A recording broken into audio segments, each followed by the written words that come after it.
السلام علیکم ورحمۃ اللہ وبرکاتہ۔ مولانا عباد اللہ صاحب کی بہت ہی اعلیٰ کارگزاری۔ تمام دوست اس بیان کو سنیے اور اس سے عبرت حاصل کریں۔ اللہ کی مدد اور بنی اسرائیل کے 3 بندوں کا قصہ، بہت ہی اہم بیان۔ جزاک اللہ۔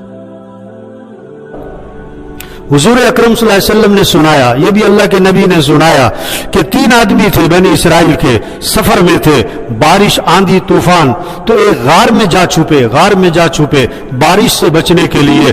اوپر سے ایک چٹان، بہت بڑا پتھر لڑکتا ہوا آیا اور غار کے منہ پہ آ کے ٹھہر گیا۔ حدیث سنا رہا ہوں، کہانی نہیں، یہ اللہ کے نبی سنا رہے ہیں۔ غار کے منہ پہ آ کے ٹھہر گیا، وہ تینوں اندر بند ہو گئے، باہر کسی کو پتہ نہیں۔ اتنی بڑی چٹان غار کے منہ پہ آ کے ٹھہر گئی۔ اب یہ تینوں نے کیسے نجات پائی؟ یہ اس مسئلے سے کیسے نکلے؟ اس پریشانی سے کیسے نکلے؟ کیا کیا انہوں نے؟ ہم پریشانیوں میں ہیں، ہمارا ملک پریشانی میں ہے، ہمارے گھریلو پریشانی، ہماری کاروباری پریشانی ہے، کیا کریں؟ ان تینوں نے کیا کیا؟ تینوں نے اپنا عمل اللہ کے سامنے پیش کیا اور اللہ سے دعا مانگی۔ ایک کھڑا ہوا پہلے کہ اللہ، میرے بوڑھے والدین تھے اور میں بکریاں چرانے جاتا تھا اور بکریاں واپس لاتا، دودھ نکالتا، پہلے اپنے بوڑھے ماں باپ کو پلاتا، اس کے بعد اپنے بچوں کو، بیویوں کو پلاتا تھا۔ ایک دن میں بکریاں چراتا دور نکل گیا، واپس آیا تو میرے بوڑھے والدین میرا انتظار کرتے کرتے سو چکے تھے۔ میں نے دودھ نکالا، پیالہ بھرا، والدین کے سرانے پہنچا، وہ سو رہے تھے، میں ساری رات پیالہ لیے ان کے سرانے کھڑا رہا۔ میرے بچے بلکتے رہے، میں نے کہا نہ پہلے ماں باپ کو پلاؤں گا پھر تمہیں پہ۔ ساری رات میں ماں باپ کے سرانے کھڑا رہا دودھ لے کے۔ جب ماں باپ کی آنکھ کھلی، میں نے ماں باپ کو دودھ پلایا، پھر بچوں کو پلایا۔ یہ عمل میں نے تیری رضا کے لیے کیا تھا، اگر اس عمل کی تیرے ہاں کوئی قیمت ہے تو ہمارے لیے کوئی راستہ نکال دے۔ ہاں، اپنا عمل اللہ کے سامنے پیش کیا اور اللہ سے دعا مانگی۔ اب اللہ کا نظام چلا، پتھر سر کا پتھر، اتنی بڑی چٹان، اللہ کے امر سے، کوئی سائنس نہیں، کوئی ٹیکنالوجی نہیں، ہاں اللہ کا امر، اللہ کا نظام۔ پتھر سر کا، تھوڑا سا راستہ بنا، اتنا نہیں بنا کہ نکل جائیں۔ دوسرا کھڑا ہوا کہ اللہ، مزدور لگائے تھے مزدوری پہ، سب نے اپنی اپنی اجرت لی اور چلتے بنے۔ ایک مزدور جو ہے نا بغیر اجرت لیے چلا گیا۔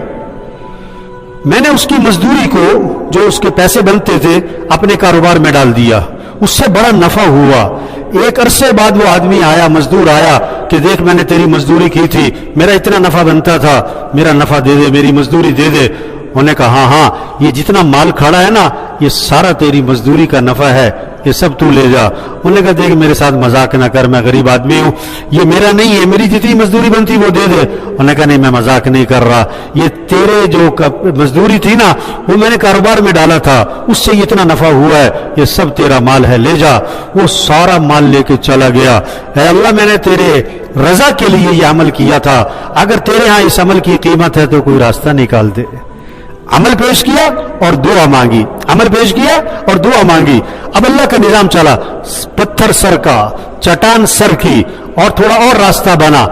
اتنا راستہ ابھی بھی نہیں بنا کہ نکل جائیں۔ تیسرا کھڑا ہوا، حدیث سنا رہا ہوں، بار بار ایک بات کہہ رہا ہوں، یہ کہانی نہیں سنا رہا ہوں، یہ حدیث، یہ حضور صلی اللہ علیہ وسلم سنا رہے ہیں۔ تیسرا کھڑا ہوا کہ اللہ، میرے خاندان کی ایک لڑکی مجھے بڑی پسند تھی، میں اس سے برائی کا تقاضا کرتا، وہ نہ مانتی۔ ایک دن میرے پاس آئی مجبور ہو کر کہ میں بڑی مجبور ہوں، مجھے 60 دینار چاہیے، مجھے اتنے دینار چاہیے۔ تو میں نے کہا مجھ سے برائی کرو، میں تمہیں دینار دے دیتا ہوں۔ مجبور تھی، میں نے اسے دینار دیے، اور جب برائی کرنے کے لیے میں بیٹھا تو وہ کانپنے لگی۔ میں نے کہا کیا ہوا؟ انہوں نے کہا مجھے اللہ سے ڈر لگتا ہے، میں نے یہ غلط کام کبھی نہیں کیا، مجبوری مجھے یہاں لے آئی ہے، دیکھ تو اللہ سے ڈر، ایسا نہ کر۔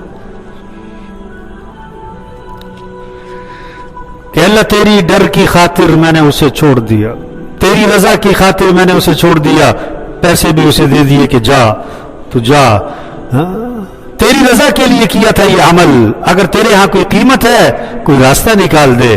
پھر پتھر سر کا، چٹان سر کی، اور اپنی جگہ سے ہل گئی اور ان کے نکلنے کا راستہ بن گیا۔ کس چیز سے نجات پائی؟ کس چیز سے نجات پائی؟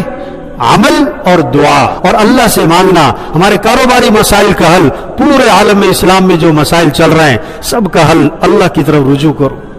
انسان کچھ نہیں, کیا اب یہ جہاز گر گیا, کیا کر سکتا ہے انسان, کیا کر سکتا ہے؟